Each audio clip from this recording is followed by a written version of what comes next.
Hey, Ryan Michael Galloway here with We Don't Need No Stinking Record Company.com, and I've got a few more ideas for you.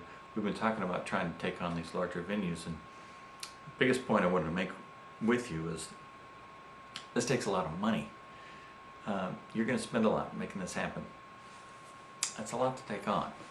It's a lot of risk to take on. You know, you're going to lay out $3,000 to $7,000 that if you don't do a tremendous job of promoting that show.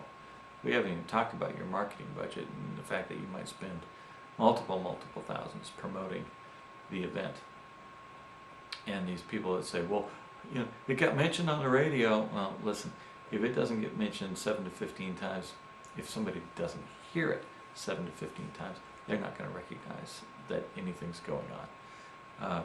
You want to have a very large list in your following, thousands of people. You want to maybe get radio involved. You want to do some publicity stunts or some way to get some coverage or get on local television or whatever you possibly can. Do some interviews, blog like crazy. You have a following that follows your blog, and then you might make this work. I mean, I will say there have been people out there that have done a tremendous job of promoting large shows, and maybe they only do it 3 or 4 or 5 times a year. And I'm thinking of Kid Rock in Detroit, you know, that might have gotten 30,000 people to show up, but it took a lot of work to get to that point, and a lot of investment, a lot of time. You get to that point, it becomes worth it to take the risk. However, you know, one of the ways you mitigate the risk is you get more people to show up. How do you get more people to show up? How about having 2 or 3 very popular bands come together to play on the same docket, and make sure they're your friends and people that won't, like stab each other in the back. But there's a couple of advantages. Number one, you get to play for each other's audiences, which is always fantastic. You draw maybe 3 times as many people. You spread the risk out by taking that maybe $7,000 or $5,000 worth of risk and splitting it among 3 groups.